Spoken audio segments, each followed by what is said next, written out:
واخيرا لقينا اللي كسب معانا ال100,000 جنيه. برنامجنا خالص لوجه الله، وده رزقه، ويلا كلنا نبارك له. السلام عليكم ورحمة الله وبركاته. أهلا بيكم في حلقة جديدة من خالص لوجه الله.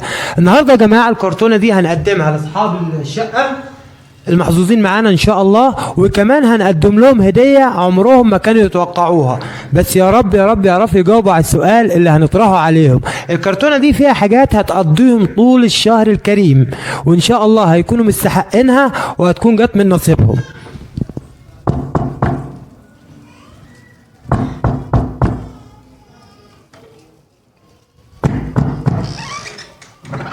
السلام عليكم.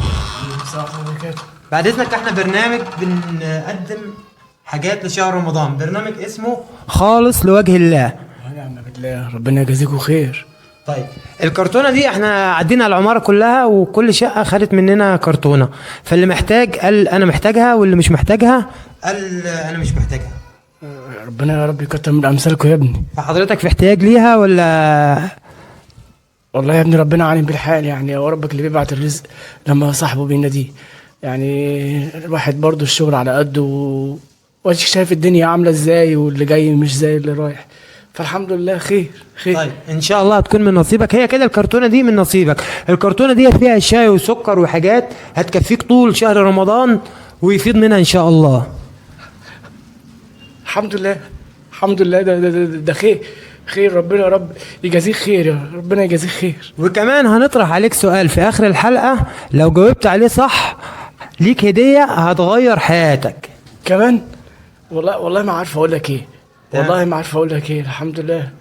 انا عايزك بس تركز معايا دلوقتي. اولا احنا الكرتونه دي من نصيبك. الحمد لله. تسلم. تعالى بس معايا خطوه كده. تسلم. الكرتونه دي يا جماعه من نصيب حضرتك. اسمك ايه؟ انا علي. ماشي. الكرتونه دي يا جماعه من نصيب الاستاذ علي، فيها سكر وشاي وحاجات كتير قوي قوي، ورز ومكرونه وحاجات هتكفيه ان شاء الله الشهر كله. الحمد لله. أنا مش عارف اقول لك ايه بصراحه. الحمد لله. تسلم يا بيه. تحب تقول اي حاجه البرنامج خالص لوجه الله؟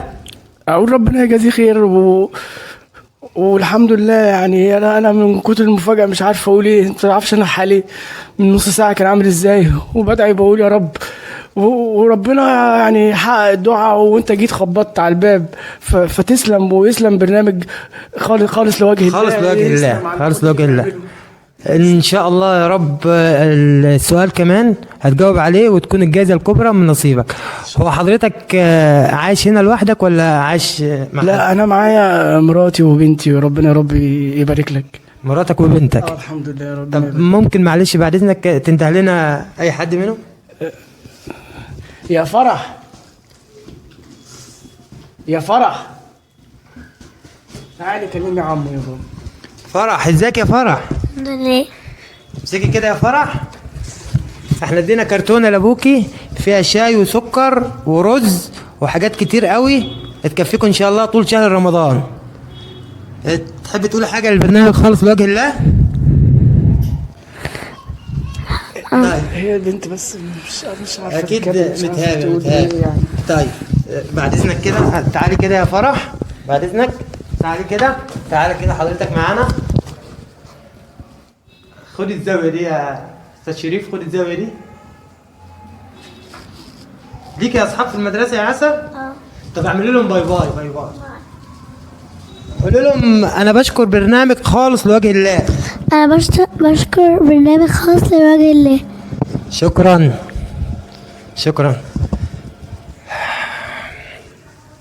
حضرتك الكرتونه دي يعني مليانه، فيها كل حاجه هتكفيك ان شاء الله، بس عايزين معلش حاجه اخيره بس. حضرتك قلت لي المدام جوه؟ طب معلش اندهلنا هيك كده عشان تتصور معانا والكرتونه وكده. يعني انا انده للمدام ليه؟ عشان تتصور يا بيه؟ يعني عشان الكرتونه والناس تشوفها، يعني عشان تعرف ان احنا بنطلع حاجات لوجه الله. يعني انا هتاجر بمراتي انا بيه؟